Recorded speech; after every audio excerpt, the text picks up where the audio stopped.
The wagon wheel hit another rut in the dusty trail, and Nora Ellsworth gripped the wooden bench beneath her until splinters bit into her palms, wishing the rough Arizona Territory road would swallow her whole before they reached Castle Dome. Her father sat beside her, his jaw set in that familiar stubborn line that meant arguing would be useless, and her mother hadn't met her eyes since they'd left Yuma 3 days ago. Nora was 20 years old enough to make her own choices, but in 1876, a woman's choices mattered little when her father had debts to pay, and a cruel man named Vernon Hastings held the purse strings. "We're almost there," her father said, his voice rough with something that might have been guilt if he'd allowed himself to feel it. "Castle Dome ain't much, but Hastings has done well for himself with the mining operation." Nora wanted to scream that she didn't care how well Vernon Hastings had done, that she'd seen the way he looked at her when he'd visited their home in Yuma, like she was property he'd already purchased. She'd heard the stories too, whispers from the Mexican women who worked in the cantinas about how Hastings treated the girls he employed, about the bruises they tried to hide and the fear in their eyes. "Papa, please," she tried one more time, hating the tremor in her voice. "There has to be another way to pay what you owe. There isn't." Her father's hands tightened on the reins. "I made a promise, Nora. A man's word is his bond, even if it means selling your daughter, watch your tongue." But he still wouldn't look at her. The landscape around them was unforgiving, all scrub brush and rocky hills, with the Dome Mountains rising in the distance like silent judges. The September heat beat down mercilessly, and dust coated everything, turning her dark hair a dull brown and settling in the creases of her pale blue dress. Nora had packed only what she could fit in a single trunk, though her mother had insisted she bring the good linens, as if nice tablecloths would somehow make a marriage to a monster more bearable. Castle Dome appeared on the horizon like a mirage, a rough collection of buildings clustered around the mining operation that gave the area its purpose.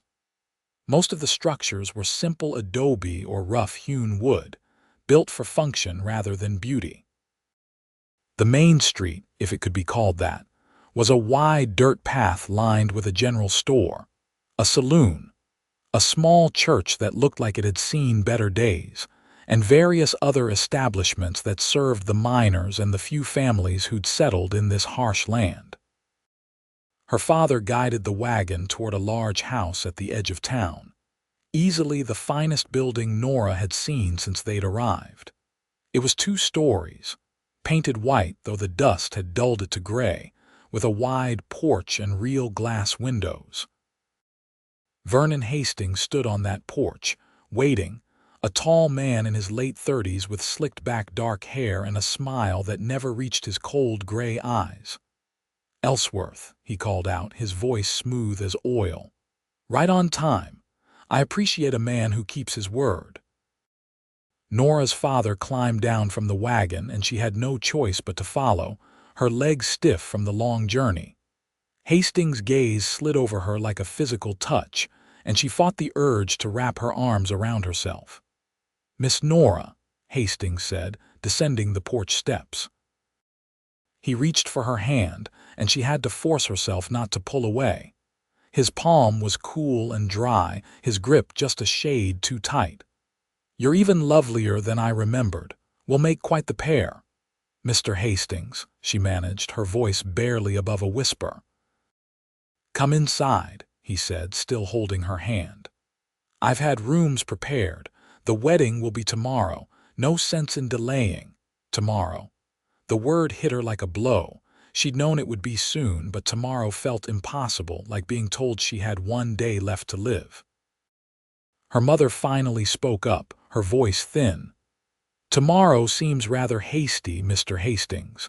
Perhaps Nora needs some time to settle in, to get to know you better." "We'll have the rest of our lives to get to know each other, Mrs. Ellsworth." Hastings' smile hardened. "Besides, I believe your husband is eager to settle his debts. The money will be transferred once Nora becomes my wife." So that was it, laid bare for everyone to see. Nora was being purchased, her price set at whatever her father owed. She finally pulled her hand free from Hastings' grip, and something flickered in his eyes, something dark and dangerous. "I'd like to take a walk," she said suddenly, "before supper. I've been in that wagon for days, and I need to stretch my legs properly." Hastings frowned. "I'm not sure that's wise. Castle Dome can be rough, especially for a lady alone." "Then perhaps you could show me around yourself," her mother suggested, clearly trying to give Nora a few more minutes of freedom. "I have business to attend to," Hastings said. "But I suppose a short walk couldn't hurt. Stay in town, Miss Nora. Don't wander toward the mines or up into the hills, and be back within the hour." Nora didn't wait for him to change his mind. She hurried away from the house, her boots kicking up small clouds of dust. She had no plan, no idea where she was going, but every step away from Vernon Hastings felt like a small victory. The town was busy despite the heat. Miners came and went from the saloon, and she saw a few women in faded dresses carrying baskets or herding children. No one paid her much attention, which suited her fine. She walked past the general store, past the assay office, past a small restaurant that advertised Mexican food. At the edge of town, where the buildings gave way to open land, she finally stopped. The mountains rose before her, harsh and beautiful, and she wondered what it would be like to just start walking, to disappear into that wilderness and never look back. But she had no horse, no supplies, no knowledge of how to survive out here. She'd die within days if the heat didn't kill her first. "You look like someone contemplating something foolish." Nora spun around, her heart leaping into her throat. A man stood a few yards away, and her first thought was that he looked like he'd walked straight out of the mountains themselves. He was tall, well over 6 feet, with broad shoulders that strained against his buckskin shirt and arms corded with muscle. His hair was dark and fell past his shoulders, and several days' worth of beard shadowed his jaw. He carried a rifle with the casual ease of someone who knew how to use it, and a large hunting knife hung at his belt, but it was his eyes that caught her, a striking pale blue that seemed to see right through her pretenses. "I wasn't contemplating anything," she said, lifting her chin. "Right." He moved closer, and she noticed he walked with the quiet grace of someone comfortable in wild places. "You always stand at the edge of town staring at the desert like it holds answers. Maybe I like the view. The view out there will kill you if you're not careful." He tilted his head, studying her. "You're new in Castle Dome, just arrived unless I miss my guess. And you are, Quincy Young. I supply game to the town, do some scouting, keep to myself mostly." He paused. "You're the one Hastings is marrying tomorrow." It wasn't a question, and Nora felt her stomach twist. News travels fast. In a town this small, everything travels fast. Quincy's expression darkened. "Vernon Hastings is a cruel man, miss. I don't know your situation, but if you're thinking about running, you should know these mountains don't forgive mistakes." "I'm not running." The words tasted like lies. "I made a promise. Did you? Or did someone else make it for you?" The accuracy of his observation stung. Nora turned away, blinking back sudden tears. She wouldn't cry, not in front of this stranger, no matter how kind his eyes seemed. "My father owes Mr. Hastings a great deal of money," she heard herself say. "This marriage settles the debt. It's not the future I would have chosen, but it's the one I have." Quincy was quiet for a long moment. When he spoke again, his voice was gentle. "You always have a choice, miss. Might not be an easy one, but it exists." "What choice?" She turned back to him, anger flaring. "Run into the desert and die. Abandon my family and let them face Hastings' wrath. Some choices aren't really choices at all." Maybe not. He adjusted the rifle on his shoulder.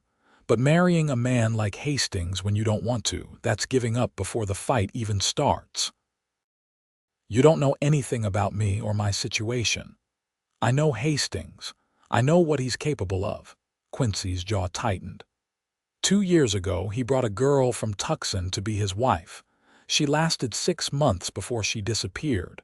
Hastings claimed she ran off, but her body was found in a ravine. He said it was an accident, that she must have gotten lost and fallen. The blood drained from Nora's face. What are you saying? I'm saying you should be very careful. And if you need help, if you need a way out, I live about 2 miles north of here, up in the foothills. Small cabin by a spring. Anyone in town can point you in the right direction. Why would you help me? You don't even know me. Quincy smiled, and it transformed his rugged face. Maybe I don't like bullies. Maybe I think a woman should have the right to choose her own path. Or maybe I just can't stand by and watch another person get hurt when I might be able to do something about it. Before Nora could respond, a voice called out from behind them. Nora, what are you doing out here? She turned to see her father hurrying toward them, his face red with anger or exertion or both. He barely glanced at Quincy before grabbing her arm. I told you to stay in town, not wander off with strange men. Hastings is looking for you. I am in town, Nora protested. Barely beyond it. And I wasn't wandering off with anyone. Mr. Young and I were just talking. Her father finally seemed to register Quincy's presence. Young, I've heard of you, the mountain man. That's what some call me. Quincy's tone was neutral, but Nora could sense the tension between the two men. Well, stay away from my daughter, she's spoken for. Is she? Quincy looked at Nora. Seems to me she ought to have a say in that. This is none of your concern. Her father's grip on Nora's arm tightened. Come on, we're going back. As her father dragged her away, Nora glanced over her shoulder. Quincy stood where they'd left him, his pale blue eyes steady and unwavering. He lifted his hand slightly, a gesture that might have been a wave or a promise. Dinner that evening was a tense affair. Hastings had set out an elaborate meal, clearly meant to impress, with roasted meat and fresh vegetables that must have cost a fortune in this remote place. Nora could barely eat, pushing food around her plate while Hastings dominated the conversation, talking about his mining operation and his plans for expanding into other ventures. Once we're married, I'll be taking you to San Francisco for a wedding trip, he announced, looking at Nora with that same proprietary gaze. I have business there, and it will be a chance for you to see some culture. Castle Dome can be rather provincial. That sounds lovely, her mother said, trying to fill the silence when Nora didn't respond. I've also arranged for a seamstress to come by first thing in the morning, Hastings continued. Your wedding dress needs some alterations. I want everything to be perfect. Perfect. The word rang hollow. Nora took a sip of wine, the liquid bitter on her tongue. You're very quiet, my dear, Hastings said, and there was an edge to his voice now. I hope you're not having second thoughts. Of course not, her father interjected quickly. Nora's just tired from the journey, aren't you, daughter? 4 pairs of eyes fixed on her, waiting. Nora felt the weight of their expectations, the pressure to smile and nod and play her part in this transaction. I met someone today, she said instead. A man named Quincy Young.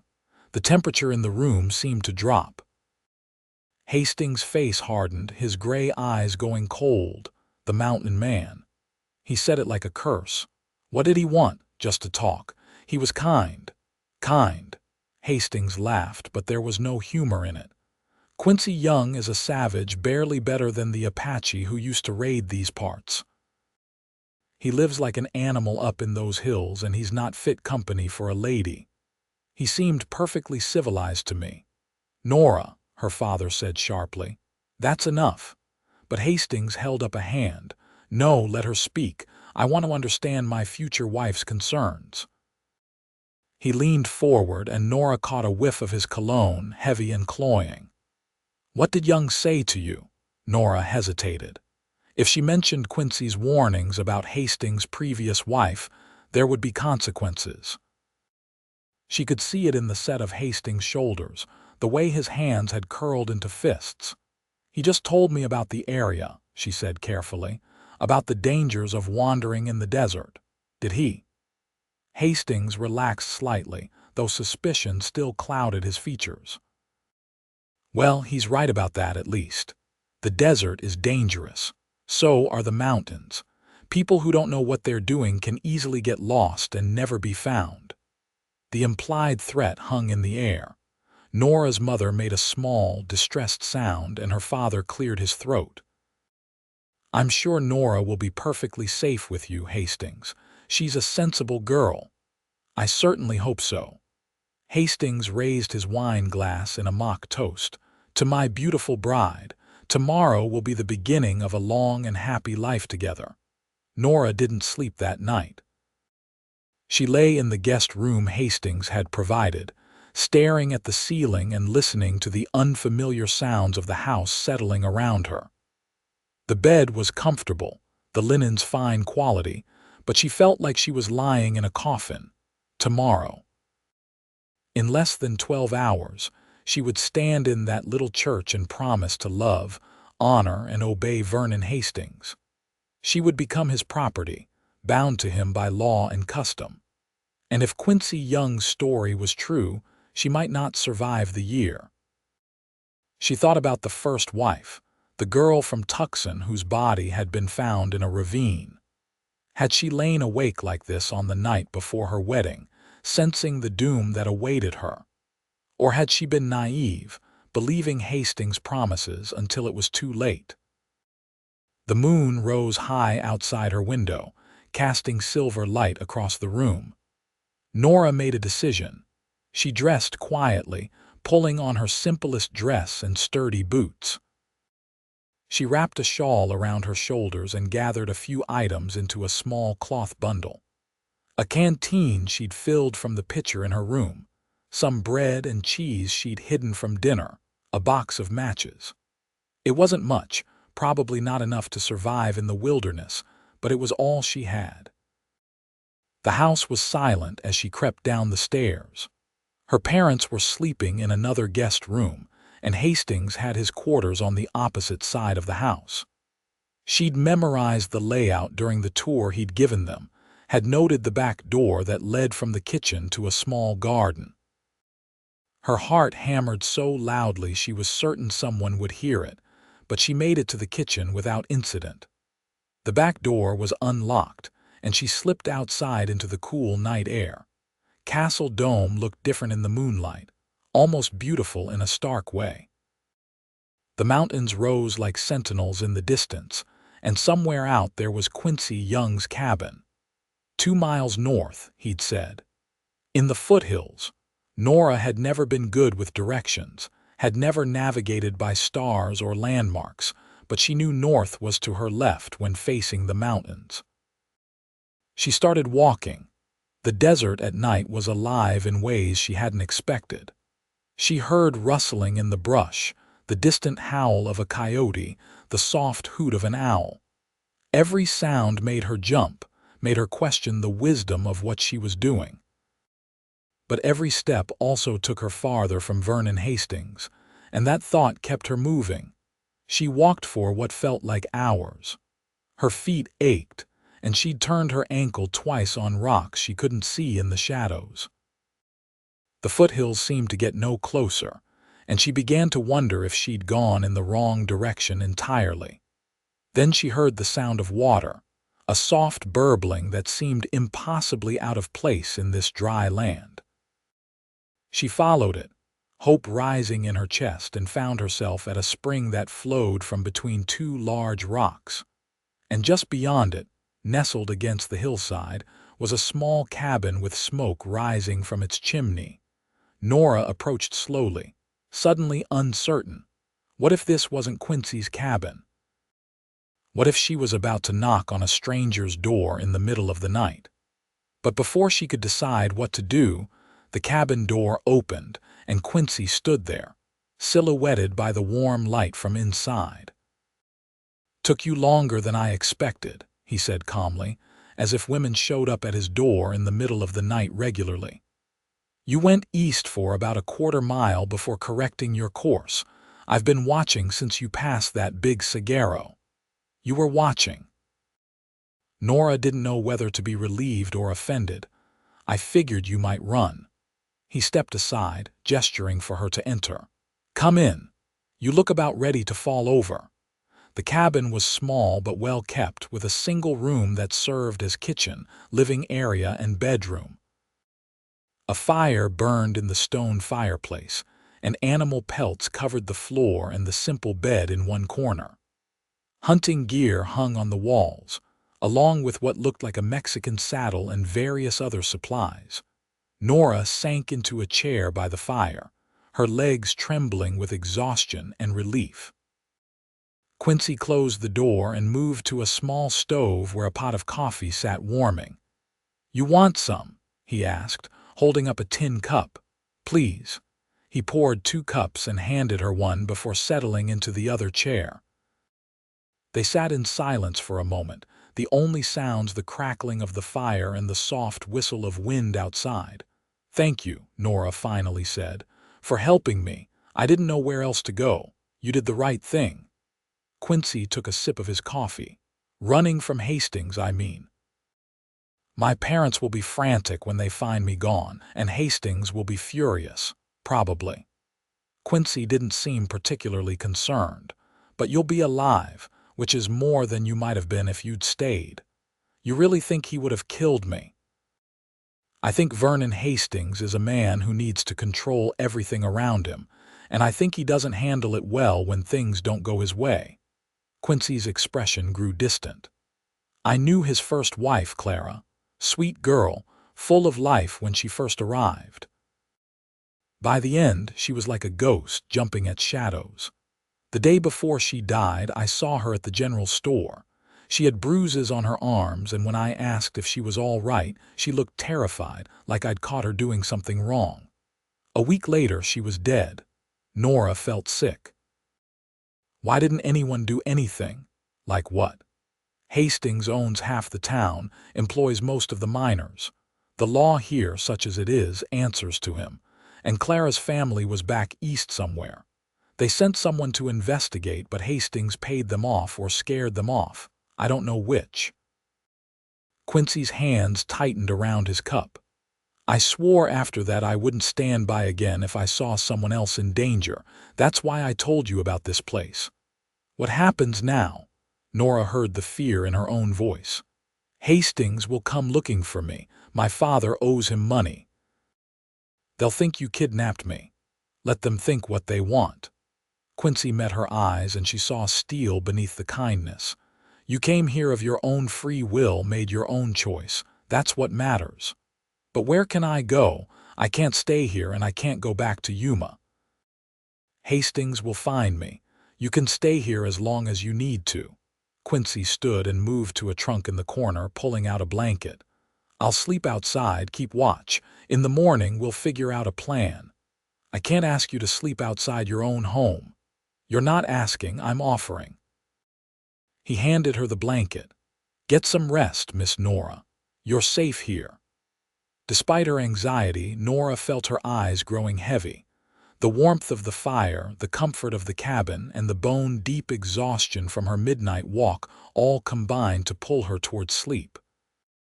She curled up in the chair, the blanket wrapped around her, and let her eyes drift closed. The last thing she saw before sleep claimed her was Quincy standing by the door, rifle in hand, watching over her like a guardian. Morning came with the smell of coffee and something cooking. Nora blinked awake, disoriented for a moment before the events of the previous night came rushing back. She was in Quincy Young's cabin. She'd run away from her wedding. Vernon Hastings would be searching for her. She sat up, her back aching from sleeping in the chair, and found Quincy at the stove, frying what looked like rabbit and some kind of flatbread. "Morning," he said, glancing over his shoulder. "Hope you like rabbit. It's pretty much what I've got. Rabbit is fine." Nora stood, smoothing down her wrinkled dress. She must look a mess, her hair falling from its pins and dust still coating her clothes. "Did anyone come by during the night?" "Not yet, but they will." Quincy divided the food onto 2 plates and brought one to her. "Hastings isn't stupid. He'll check here eventually. Then I should leave. I don't want to bring trouble to your door. Too late for that." Quincy's smile was wry. "Besides, I already told you I don't mind trouble when it's for a good cause." They ate in silence, and Nora had to admit the rabbit was delicious, seasoned with herbs she didn't recognize. When they finished, Quincy cleared the plates and turned to face her. "We need to talk about what you want to do," he said. "I can take you to Yuma if you want to go back to your family, though I'd advise against it. Or I can take you to Tucson. You could catch a stage from there, go somewhere Hastings can't find you. Or, Quincy hesitated, and for the first time since she'd met him, he looked uncertain. "Or you could stay here, with me. Not forever necessarily, just until we figure out a better plan." "Stay here." Nora looked around the small cabin.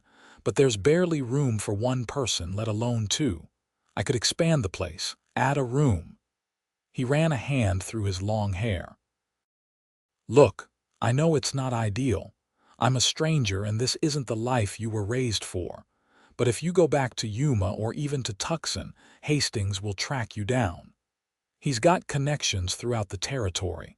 Out here, though, in the mountains, you'd be harder to find." "You're suggesting I become a mountain hermit." "I'm suggesting you stay alive." Nora moved to the small window, looking out at the harsh beauty of the landscape. The sun was rising over the mountains, painting the rocks in shades of gold and red. It was so different from anything she'd known, and yet there was something appealing about it, something free. "Why are you doing this?" she asked quietly. "Really?" She heard Quincy move closer, though he kept a respectful distance. "I told you I don't like bullies. It's more than that." He was quiet for a long moment.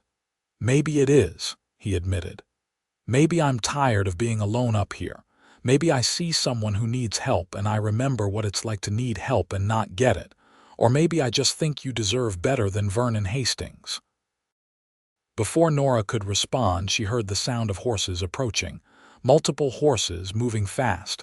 Quincy was at the window in an instant, his rifle in hand. "It's Hastings," he said grimly. "He's got 4 men with him." Nora's heart plummeted. "What do we do?" "You stay inside. Let me handle this.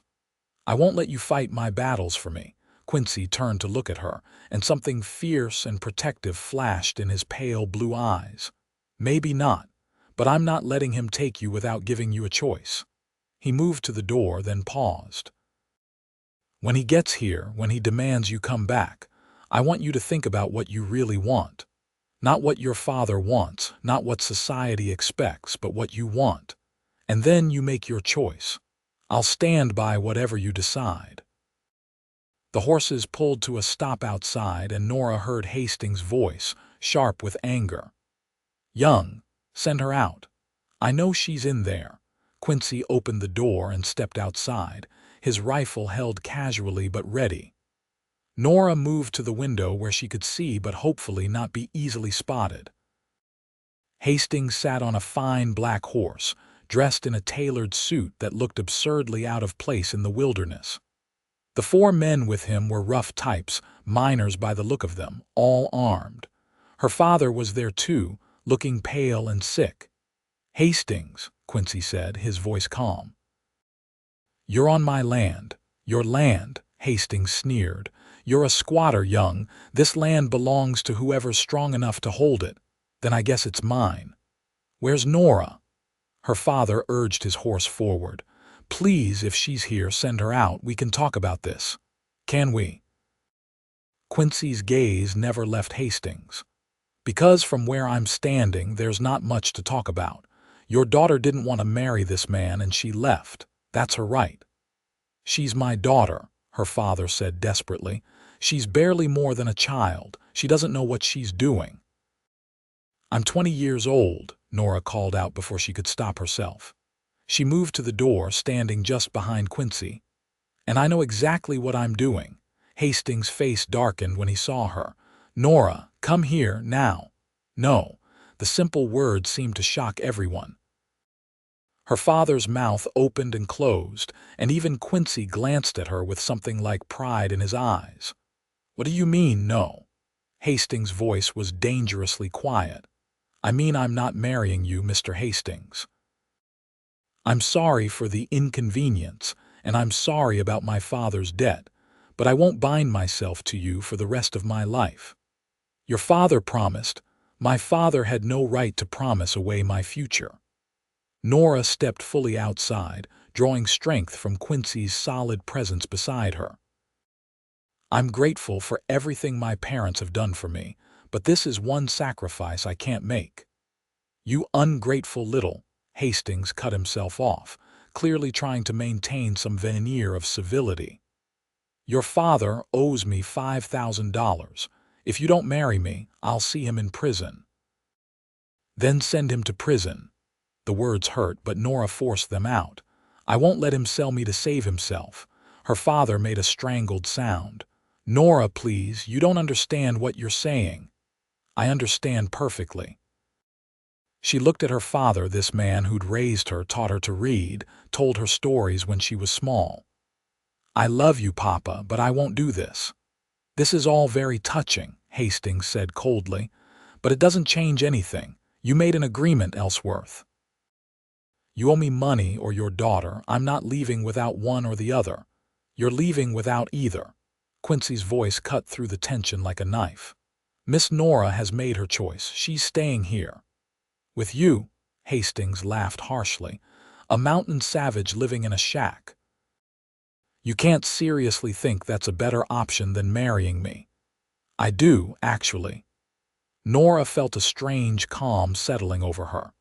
"Mr. Young has shown me more kindness and respect in less than a day than you showed me in all the time I've known you.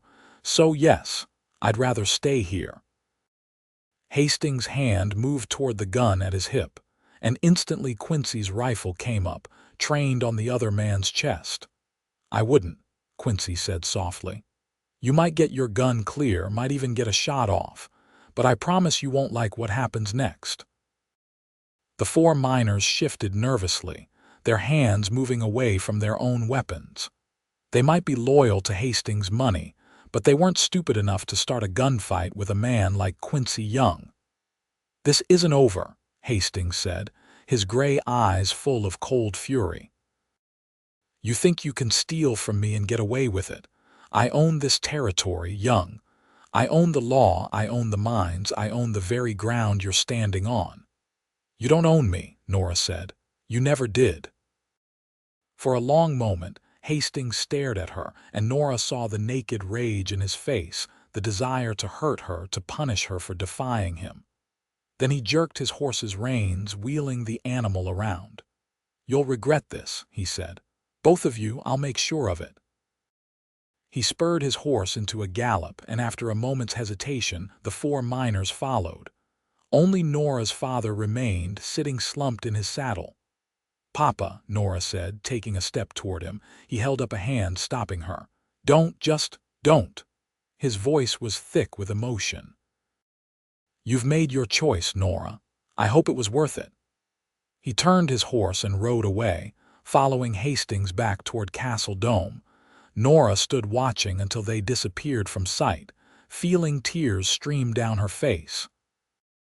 She'd known there would be consequences, had known her choice would hurt her parents, but the reality of it was so much worse than she'd imagined. She felt Quincy's hand on her shoulder, gentle and warm. "You did the right thing," he said quietly. "It doesn't feel right." She wiped at her tears angrily. "It feels terrible." "Sometimes the right thing does." He guided her back into the cabin.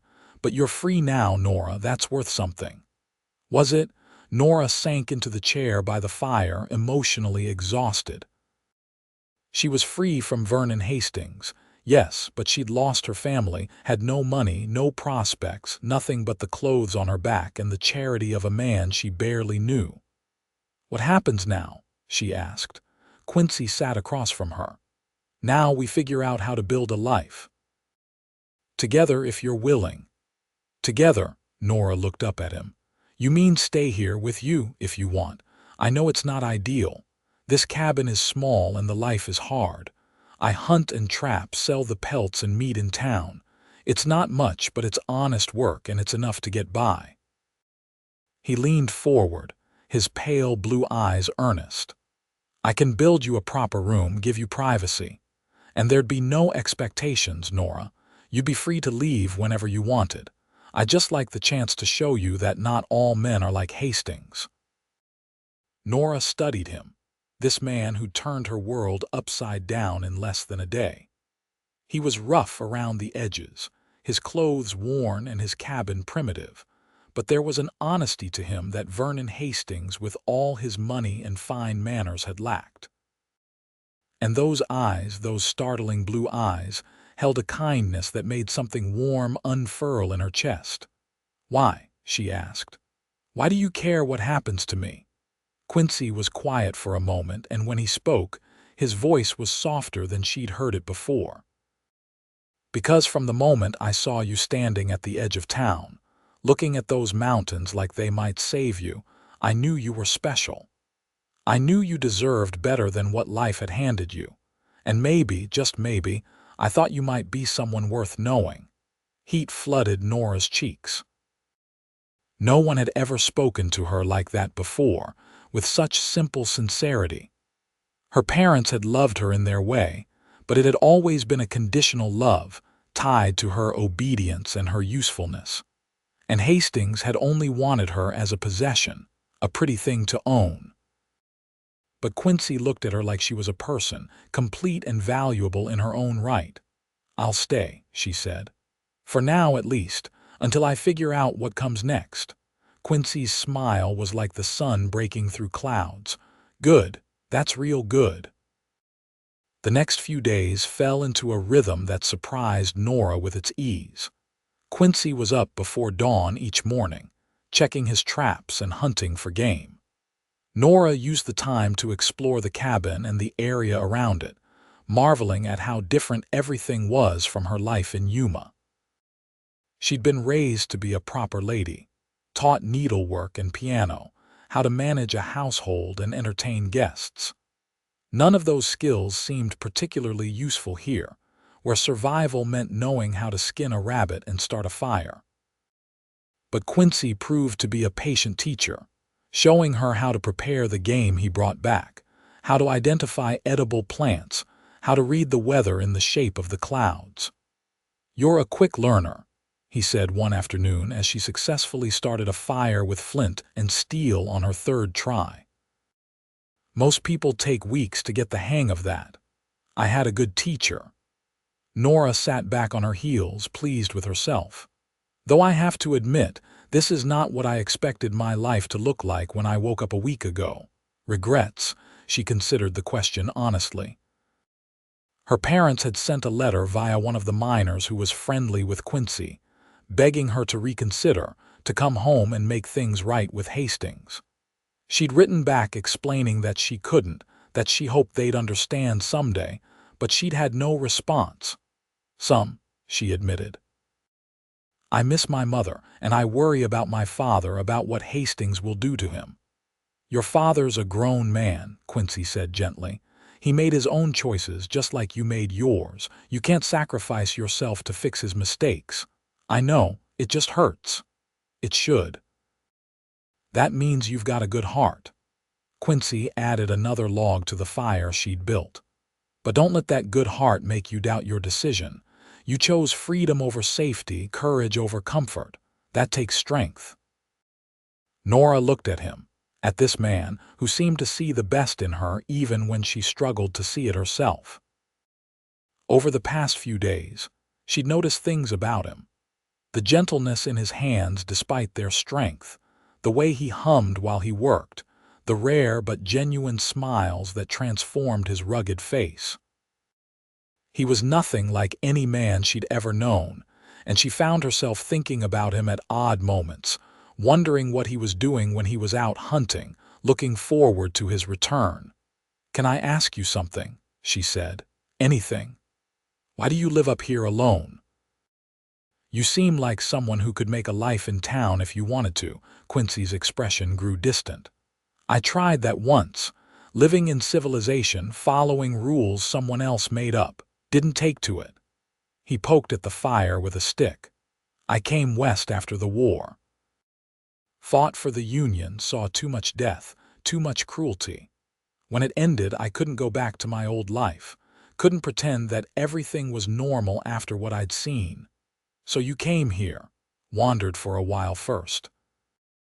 Worked as a scout for the Army, spent some time with the Apache, learned their ways. Eventually ended up here, built this cabin and found peace." He looked at her. "I'm not much for company usually, but having you here, it's been nice. Makes the place feel less empty." There was something in his eyes when he said it, something warm and hopeful that made Nora's heart beat faster. She'd been trying not to think about the growing attraction she felt toward Quincy, telling herself it was just gratitude or loneliness or some combination of the two.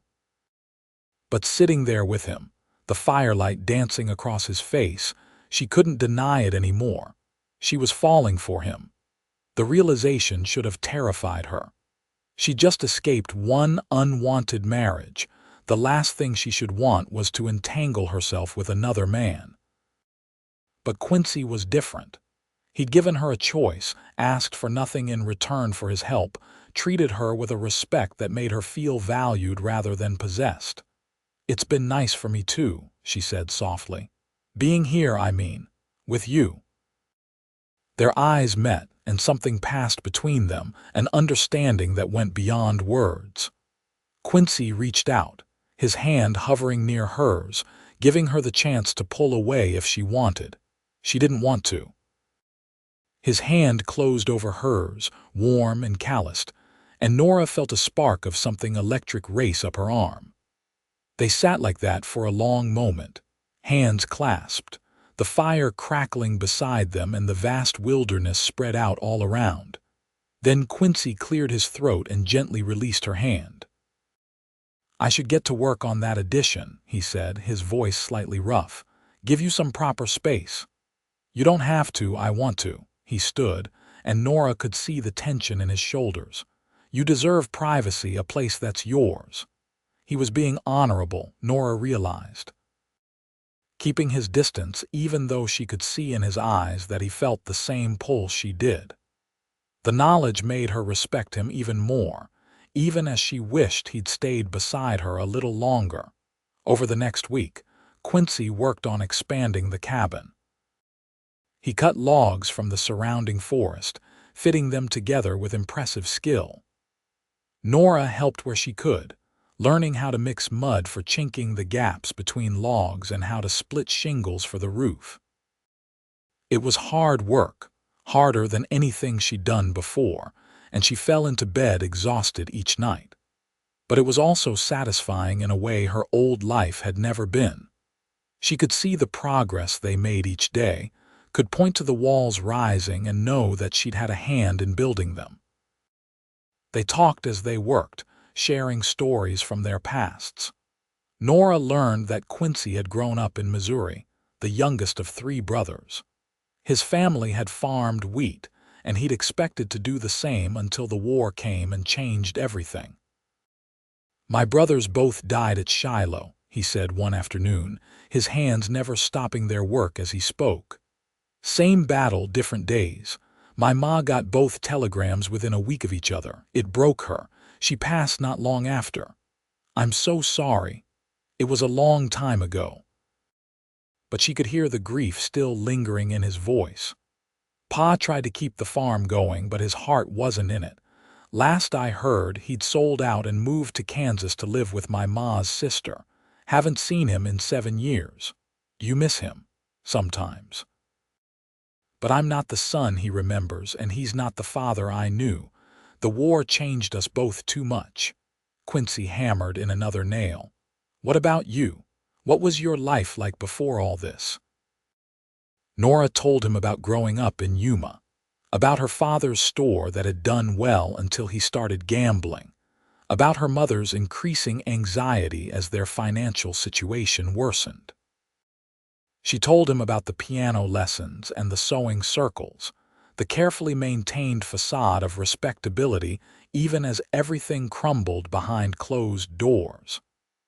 "I think my parents genuinely believed marrying me to Hastings was the right thing to do," she said. "In their minds, they were securing my future, making sure I'd be taken care of. They didn't see it as selling me.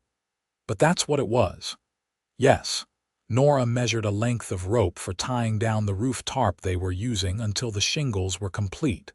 "I don't hate them for it. But I can't forgive them either.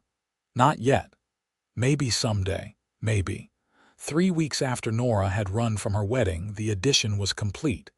It wasn't large, just big enough for a bed and a small dresser Quincy had built from scrap wood, but it was hers. He'd even installed a door that could be latched from the inside, ensuring her privacy. "It's perfect," Nora said, standing in her new room. "Thank you, Quincy, for all of this." He leaned against the door frame, his arms crossed over his broad chest. "You helped build it. It's as much yours as mine, still. You didn't have to do any of this. You could have turned me away that first night. I couldn't have." Quincy's pale blue eyes were serious. "Not once I saw you, not once I knew what you were running from." They stood there, the air between them charged with unspoken feelings. Nora felt her pulse quicken, felt a pull toward him that was becoming harder to resist.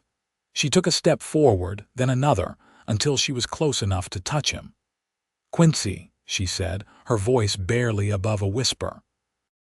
He straightened, his arms falling to his sides. "Nora," whatever he'd been about to say was cut off by the sound of gunfire echoing across the foothills. They both froze, and then Quincy was moving, grabbing his rifle and heading for the door. "Stay inside," he ordered. "What's happening?" "Don't know, but nothing good." He paused at the door. "Bar this behind me. Don't open it for anyone but me." He was gone before she could protest, leaving Nora alone in the cabin with her heart pounding. She did as he'd instructed, dropping the heavy wooden bar across the door, then moved to the window to watch. Quincy had taken up a position behind a large rock, his rifle at the ready. Nora scanned the landscape, trying to see what had prompted the gunfire, and then she spotted them. 4 men on horseback, riding hard toward the cabin. Even from a distance, she recognized them as the same miners who'd accompanied Hastings before. And they were shooting at someone in front of them, someone on foot who was running for their life. As the figure got closer, Nora gasped. It was a young Mexican woman, her dress torn and bloodied, stumbling over the rough ground. The miners were playing with her, Nora realized with horror, shooting near her but not at her, hurting her like an animal. Quincy apparently came to the same conclusion. He stood from behind his rock and fired a shot into the air, the crack loud and commanding. "That's far enough," he shouted. The miners pulled up their horses, and one of them, a big man with a scarred face, laughed. "This ain't your business, Young. Mr. Hastings told us to teach this one a lesson for stealing from the company store. We're just having a bit of fun before we take her back. Fun's over. Let her go." "Can't do that. Mr. Hastings gave orders." The young woman had reached the spring and collapsed beside it, gasping for breath. Nora could see now that she was very young, maybe 18, and terrified. "I'm giving you a choice," Quincy said, his voice deadly calm. "You can ride away now, tell Hastings you lost her in the hills, or you can try to take her, and we'll see who's still standing when the smoke clears." The 4 miners exchanged glances. They still had numbers on their side, but Quincy's reputation as a marksman was clearly making them think twice. "There's 4 of us and 1 of you," the scarred man said, though he sounded less confident than before. Then you'd better make sure you kill me with your first shot. Because if you don't, at least 2 of you are going to die, and I'm guessing none of you want to be those 2. Nora watched with her heart in her throat. She knew Quincy could back up his words, had seen his skill with a rifle, but 4 against 1 seemed like impossible odds. Without thinking, she grabbed the shotgun Quincy kept mounted above the door, checked to make sure it was loaded, and threw open the door. "You're also forgetting about me," she called out, raising the shotgun with more confidence than she felt. Quincy swore under his breath.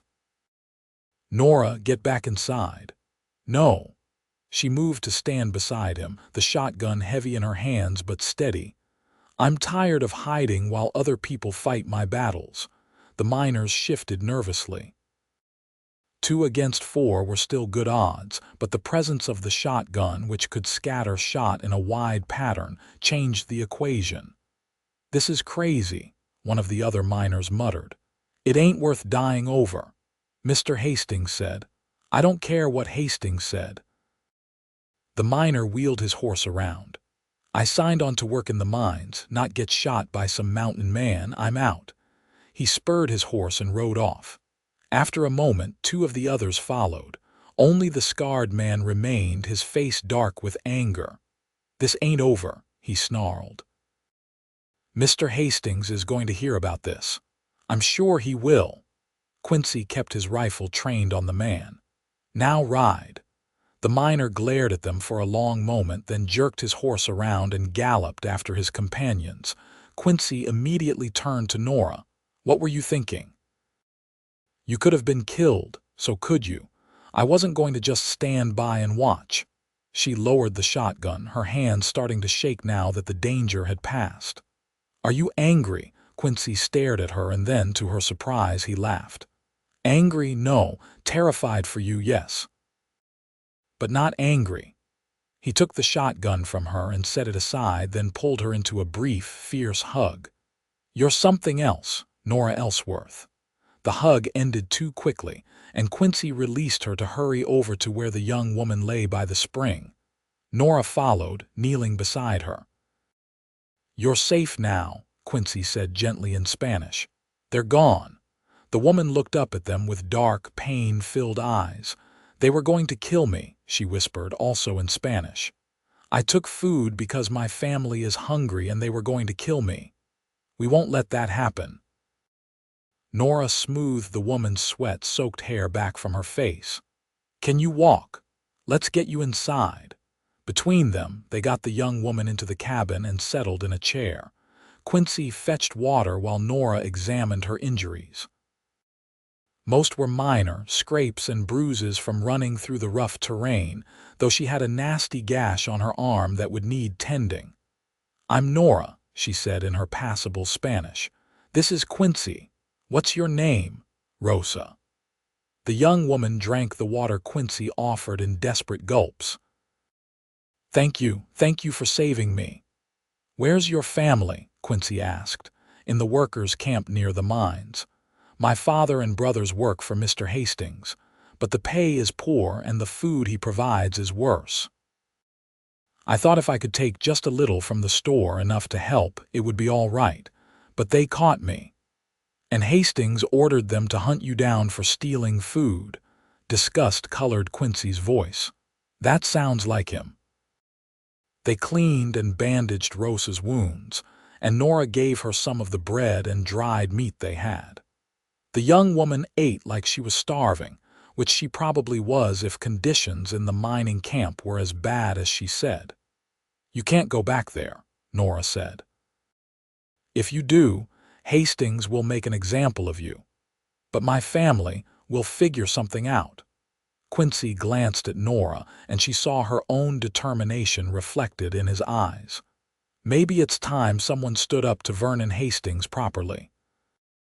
That night, after Rosa had fallen into an exhausted sleep in Nora's new room, Quincy and Nora sat outside under the stars.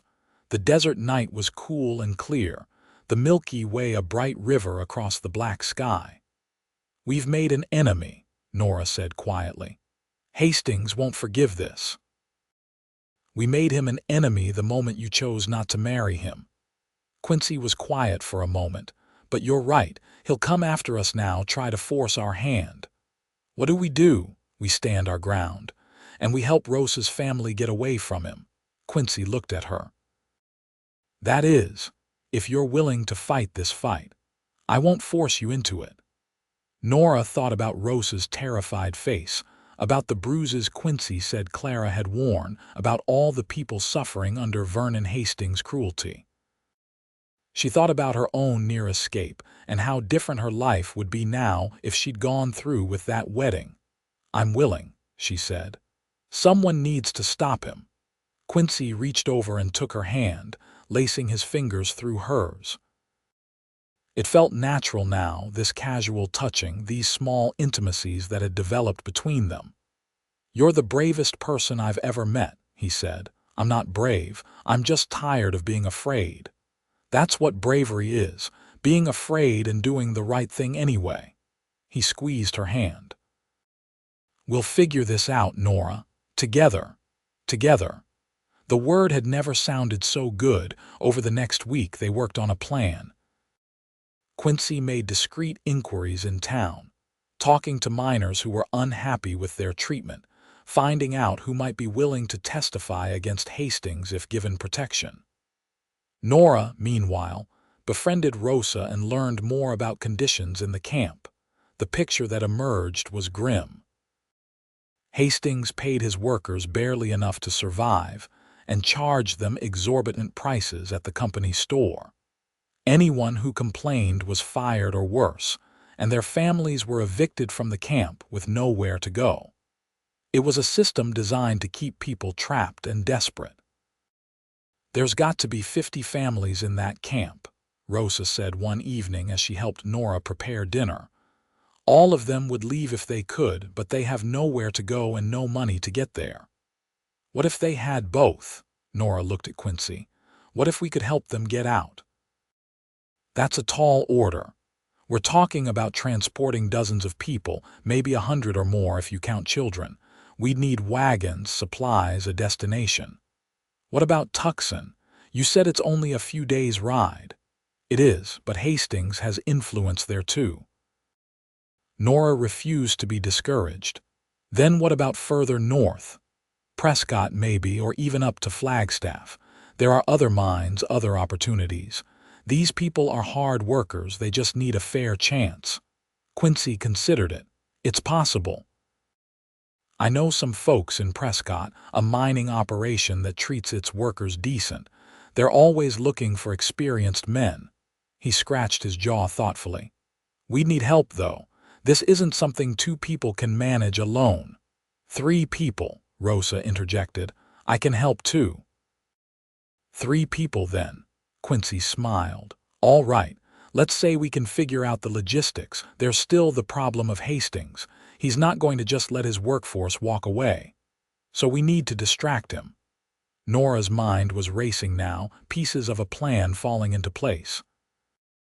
"If he's focused on us, on getting revenge, maybe he won't notice his workers leaving until it's too late." "You're talking about making ourselves bait." "I'm talking about being smart." Nora met Quincy's eyes. "Hastings wants to punish me for defying him. And he wants to hurt you for helping me. So let's give him what he thinks he wants. Let's draw him out, away from the camp, while Rosa and whoever else we can trust help the families escape." It was risky, possibly suicidal, but Quincy didn't immediately dismiss it. Instead, he studied Nora with an intensity that made her heart race. "You know what you're suggesting could get us killed," he said. "I know. And you're willing to take that risk." "I'm willing to try." Nora leaned forward. "These people are suffering, Quincy. Rosa's story is just one of many. If we can help them, if we can stop Hastings from hurting anyone else, isn't it worth the risk?" Quincy was quiet for a long time, and Nora could see the war playing out behind his eyes. He was a man who valued his solitude, who'd built a life apart from the troubles of civilization. What she was asking him to do flew in the face of everything he'd chosen for himself, but then he nodded. All right, we'll do it, but we do it smart and we do it careful. I'm not losing you after just finding you." The words sent warmth flooding through Nora. "I'm not planning on being lost." They spent the next several days refining their plan. Rosa snuck back to the camp, careful to avoid Hastings' men, and spoke quietly to trusted friends and family. Word spread through whispers and careful meetings, and a network of people willing to risk everything for freedom began to form. Quincy called in favors, reaching out to contacts throughout the territory. A sympathetic merchant in Yuma agreed to provide wagons and supplies on credit. The mine owner in Prescott confirmed he could take on at least 20 new workers immediately, with housing available for families. A former Army scout Quincy knew agreed to guide the exodus north, taking routes that would avoid Hastings' notice. Meanwhile, Nora and Quincy made themselves visible, riding into Castle Dome to buy supplies, letting themselves be seen. They wanted Hastings to know where they were, to be focused on them rather than his workers. The confrontation they'd been anticipating came on a warm October afternoon. Quincy and Nora had just left the general store when Vernon Hastings stepped out of the saloon, flanked by 6 armed men. "Well, well," Hastings said, his voice dripping with false pleasantness. "If it isn't the happy couple, tell me, Miss Nora, are you enjoying your new life?" "More than I would have enjoyed being your wife," Nora replied, keeping her voice steady despite the fear coiling in her stomach. Hastings' smile turned brittle. Brave words, or foolish ones? He moved closer, and Nora could smell whiskey on his breath. "You humiliated me, both of you. Do you have any idea what that cost me? The money I lost, the respect." "Respect." Quincy positioned himself slightly in front of Nora. "You can't lose what you never had, Hastings. Everyone in this town knows what you are. And what's that? A bully? A tyrant? A man who preys on those weaker than himself." Quincy's hand rested casually on his gun. "But your days of hurting people are over." Hastings laughed, and it was an ugly sound. "Over? Boy, they're just beginning. I've been patient, but my patience is at an end. You're going to pay for what you've done, both of you, and I'm going to make sure it's slow and painful. You can try." Quincy's voice was calm, but Nora could see the tension in his shoulders. "But it won't end the way you think." "We'll see about that." Hastings gestured to his men. "Take them." The 6 men moved forward, but before they could reach Quincy and Nora, a voice called out from down the street.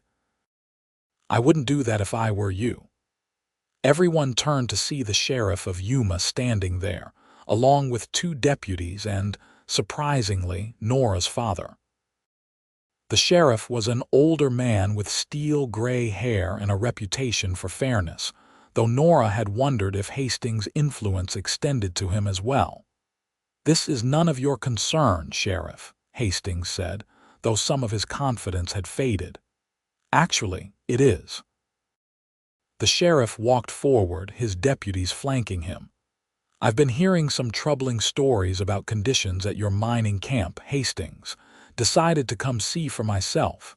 My operation is perfectly legal. Maybe, maybe not."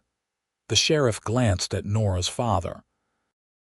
"Mr. Ellsworth here has provided some interesting information. Says you coerced him into promising his daughter to you, that you threatened to ruin him financially if he didn't comply. That's a lie, is it?" Nora's father stepped forward, and Nora saw that he looked older, worn down by guilt and fear. "I'm sorry, Nora. I should have stood up for you from the beginning, but I'm standing up now." "Papa," Nora breathed, tears stinging her eyes. "I've also got testimony from several miners about the conditions in your camp," the sheriff continued. "Unsafe working environments, inadequate pay, and that's just the start. And then there's the matter of Clara Hastings." Hastings went very still. "My late wife died in an accident, did she?" "Because I've got a witness who says otherwise.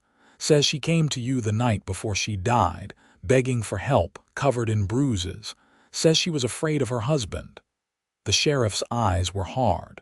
That witness is prepared to testify in front of a territorial judge. This is ridiculous. You have no proof of anything. I have enough to bring you in for questioning, and while you're answering questions, I'm going to be taking a very close look at your operation. The sheriff nodded to his deputies. Vernon Hastings, you're under arrest for suspicion of murder and unlawful labor practices. Hastings' face went purple with rage. You can't do this. I own this territory. Nobody owns justice, Mr. Hastings. The sheriff gestured for his men to take Hastings into custody. The 6 hired guns backed away, clearly unwilling to fight the law, and Hastings was led away, still protesting. When they were gone, Nora's father approached slowly, his hat in his hands. I'm sorry, he said, his voice breaking. I'm so sorry, Nora. I was a coward, and I nearly destroyed your life because of it. Nora wanted to be angry, wanted to hold onto her hurt, but seeing her father like this, broken and remorseful, she couldn't do it. She stepped forward and hugged him, feeling him shake with sobs against her shoulder. Thank you for coming, she whispered. Thank you for standing up. It's the least I could do. He pulled back, wiping at his eyes. Your mother sends her love. She wanted to come, but the journey was too much for her. She's not been well. I'll come see her, Nora promised. Soon. Her father looked at Quincy, who'd been standing quietly throughout the reunion. You take care of my daughter, you hear? She's the best thing I ever had a hand in making, and she deserves all the happiness in the world. I intend to, sir, Quincy said, if she'll have me. The words hung in the air, and Nora's breath caught. She looked at Quincy, at this man who'd offered her freedom and safety, who'd stood with her against cruelty, who'd made her laugh and feel valued and seen. Is that a proposal? She asked, her voice trembling slightly. Quincy smiled, that rare, transformative smile that made him handsome. Not a proper one. When I propose to you, Nora Ellsworth, I'm going to do it right. But yes, I'm saying I want a future with you. If you want the same, I do. The words came easily, naturally, because Nora had never been more certain of anything in her life. I want that more than anything. Her father cleared his throat, looking uncomfortable but pleased. Well then, I suppose I should give you my blessing for what it's worth. Which, after everything, probably isn't much. It's worth everything to me, Papa, Nora said, taking his hand. Thank you.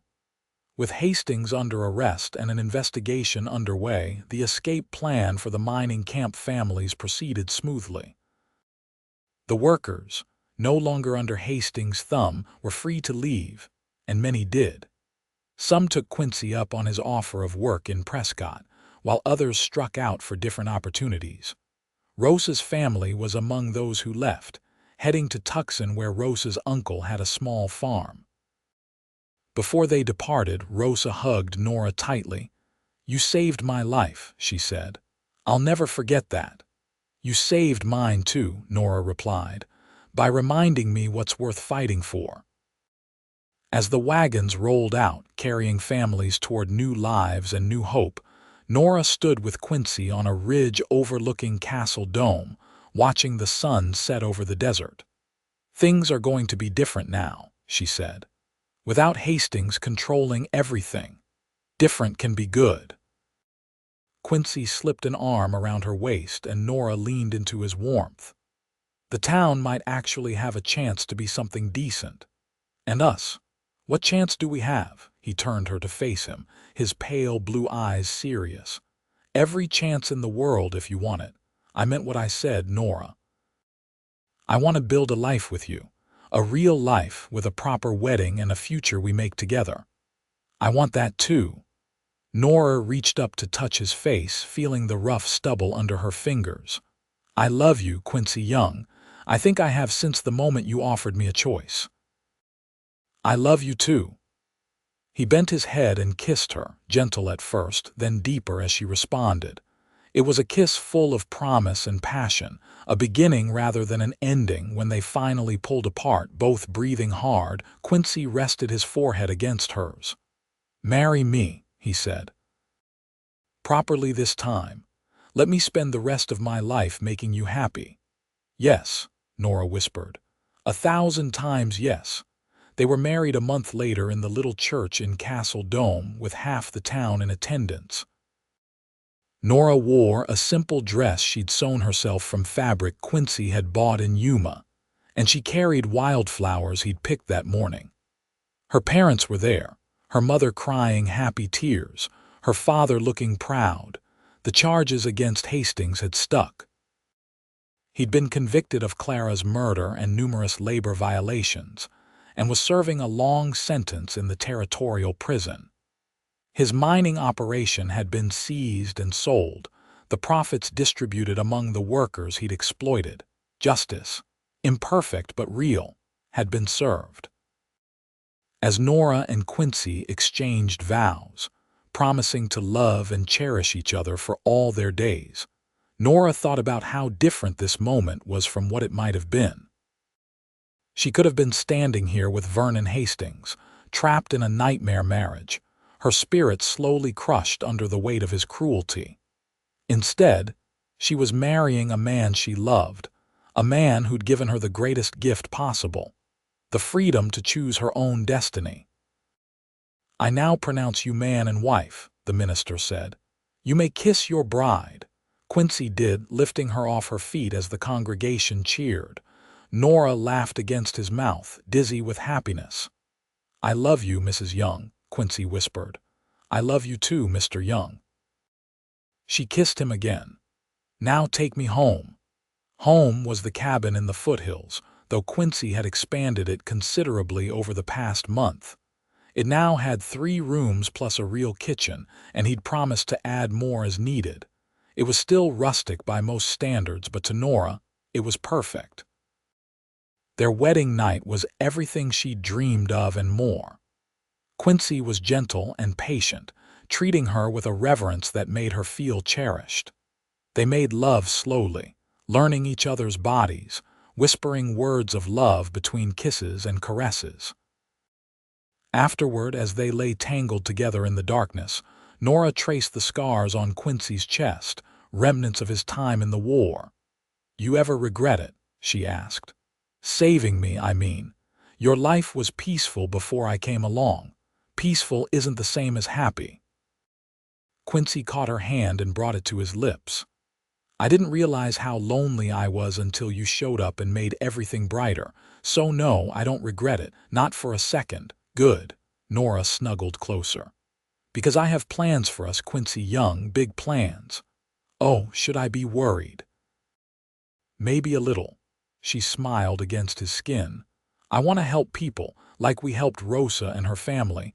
There are so many others out there suffering under men like Hastings. I want to make a difference." "Then we'll make a difference." Quincy kissed the top of her head. "Together." The years that followed were full and rich, though not without their challenges.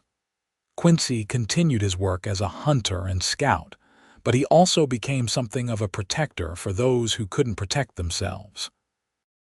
When word got out about what he and Nora had done, people started coming to them for help, and they rarely turned anyone away.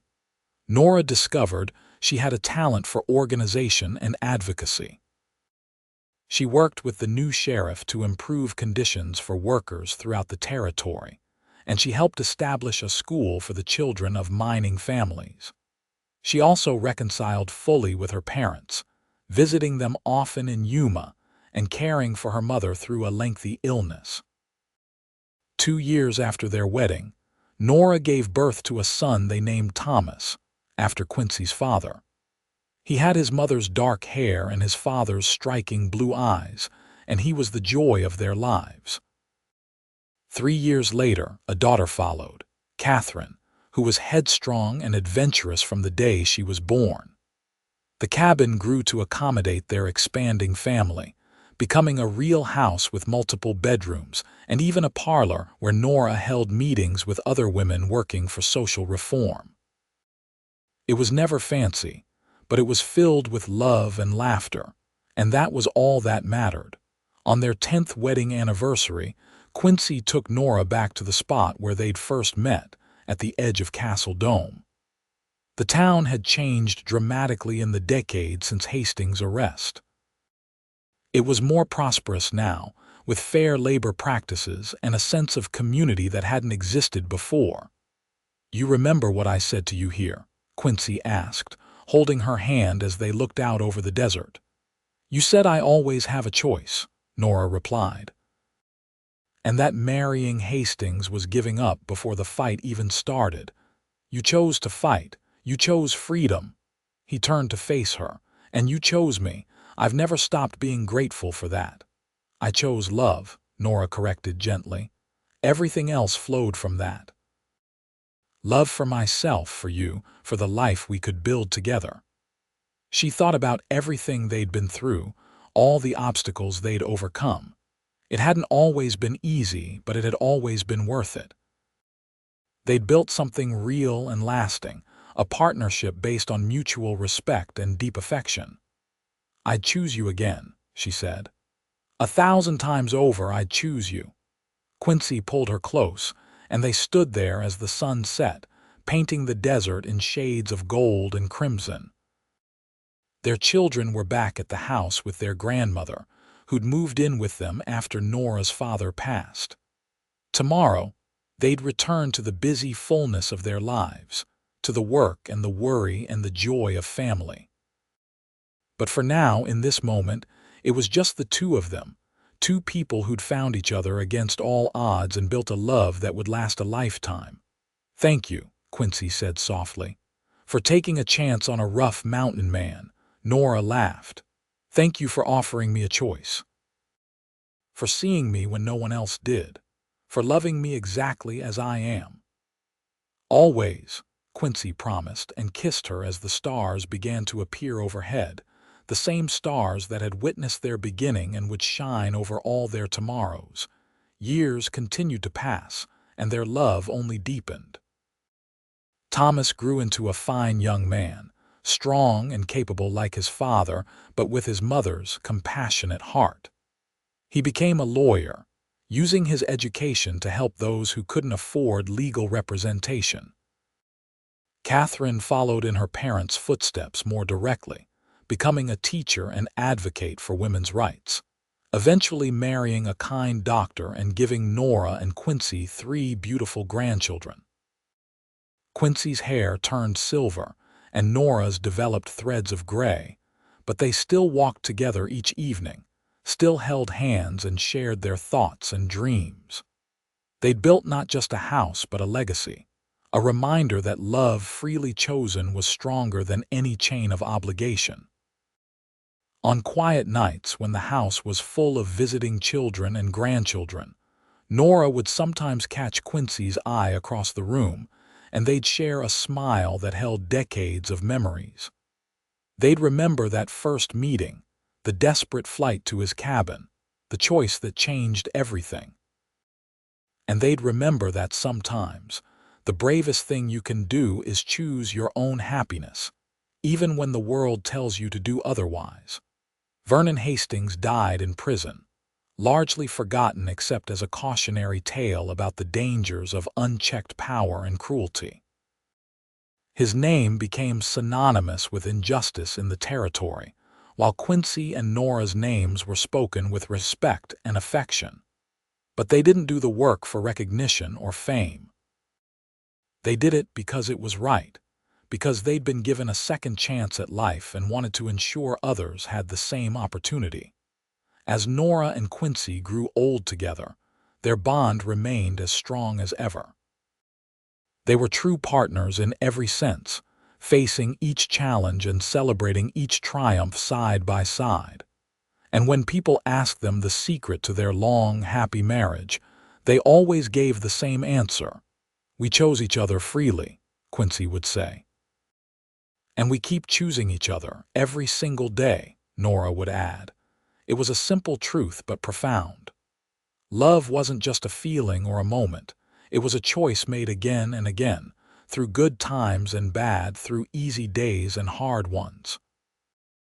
On their 50th anniversary, surrounded by children, grandchildren, and even a few great-grandchildren, Nora looked at Quincy and saw not just the man he'd become, but the man he'd always been. Strong, kind, protective, and endlessly loving.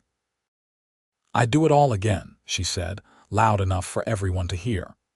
"Every difficult moment, every scary choice, every uncertain day, because it led me to you." Quincy's eyes, still that striking pale blue though dimmed slightly by age, filled with tears. "You were always worth fighting for," he said. "Always worth the risk." They'd lived a good life, a full life, and when their time finally came, years later, they went peacefully, knowing they'd made a difference in the world and in each other's hearts. The cabin in the foothills, expanded and renovated over the years, remained in the family for generations, a testament to the love story that began there. And the tale of Nora Ellsworth, who'd been promised to a cruel man, and Quincy Young, the mountain man who'd offered her a choice, was told and retold, inspiring others to have the courage to choose love over obligation, freedom over fear. Because that's what their story had always been about: the power of choice and the strength found in love freely given and received. It was a lesson worth remembering, worth passing down, worth living every single day. And so their legacy lived on, not in monuments or grand gestures, but in the countless lives they'd touched, the people they'd helped, and the love they'd shared. It was more than enough. It was everything.